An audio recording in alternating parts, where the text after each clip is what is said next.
ಮೊದಲು 3 ದಿನ ಹಾಲು ಬರೋದಿಲ್ಲ, ಪೌಡರ್ ಹಾಲು ಕೊಟ್ಟರೆ ಚೆನ್ನಾಗಿರುತ್ತೆ.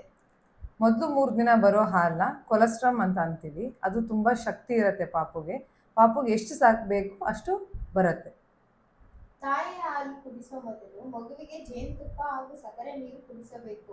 ಇಲ್ಲ, ಫಸ್ಟ್ 6 ಮಂತ್ಸ್ ಮಕ್ಕಳಿಗೆ ತಾಯಿ ಹಾಲು ಬಿಟ್ಟು ಬೇರೆ ಏನು ಕೊಡಂಗಿಲ್ಲ. ಜೇನುತುಪ್ಪ ಏನಾದ್ರು ಕೊಡ್ತು ಅಂತ ಹೇಳಿದ್ರೆ ಬಾಟುಲಿಸಮ್ ಅನ್ನೋ ಒಂದು ಕಾಯಿಲೆ ಬರೋ ಚಾನ್ಸಸ್ ಜಾಸ್ತಿ ಇರುತ್ತೆ. ಸಿಸೇರಿಯನ್ ಆಗಿದ್ರೆ ಹಾಲು ಬರೋದಿಲ್ಲ.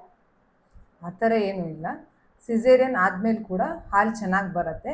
ಇಮಿಡಿಯೇಟ್ ಫೀಡ್ ಮಾಡಿಸೋದ್ರಿಂದ ಜಾಸ್ತಿ ಹಾಲು ಬರೋ ಚಾನ್ಸಸ್ ಇರುತ್ತೆ. ತಾಯಿ ರಿಕವರಿ ಕೂಡ ಬೇಗ ಆಗುತ್ತೆ.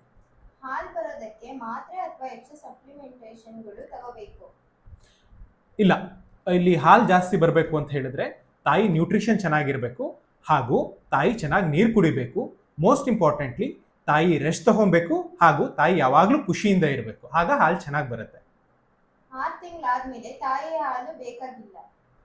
ಆ ಥರ ಏನೂ ಇಲ್ಲ. 6 ತಿಂಗಳಾದ್ಮೇಲೆ ಕೂಡ ಬ್ರೆಸ್ಟ್ ಫೀಡ್ ಮಾಡಿಸ್ಬೇಕು. Up to 2 years breast feeding ಮಾಡಿಸ್ಬೋದು. ತಾಯಿಯ ಹಾಲಿನ ಜೊತೆ ಸ್ವಲ್ಪ ಬಾಟಲ್ ಹಾಲು ಕುಡಿಸೋದ್ರಿಂದ ಮಗು ಜಾಸ್ತಿ ಮಲಗುತ್ತದೆ. ಇಲ್ಲ, ತಾಯಿ ಹಾಲಿಂದನೇ ಮಗು ಜಾಸ್ತಿ ಮಲಗೋದು. ಇನ್ನೊಂದೇನಪ್ಪ ಅಂತ ಹೇಳಿದ್ರೆ ಬಾಟ್ಲಿಂದ ಫೀಡ್ ಮಾಡಿಸಿದ್ರೆ ಮಗುಗೆ ನಿಪ್ಪಲ್ ಕನ್ಫ್ಯೂಷನ್ ಆಗ್ಬೋದು. ನಿಪ್ಪಲ್ ಕನ್ಫ್ಯೂಷನ್ ಆದರೆ ಡೈರೆಕ್ಟ್ ಎದೆಯಿಂದ ಕುಡಿಯೋ ಚಾನ್ಸಸ್ ಕಡಿಮೆ ಆಗ್ಬಿಡುತ್ತೆ. ನಿಮಗೆ ತಾಯಿ ಹಾಲು ಕುಡಿಸೋದ್ರ ಬಗ್ಗೆ ಬೇರೆ ಏನಾದರೂ ಡೌಟ್ಸ್ ಇತ್ತು ಅಂತಂದರೆ ಕಮೆಂಟ್ ಅಥವಾ DM ಮಾಡಿ. ವಿಡಿಯೋ ಯೂಸ್ಫುಲ್ ಅನ್ಸಿದ್ರೆ ಫ್ರೆಂಡ್ಸ್ ಆ್ಯಂಡ್ ಫ್ಯಾಮಿಲಿಗೆ ಶೇರ್ ಮಾಡಿ.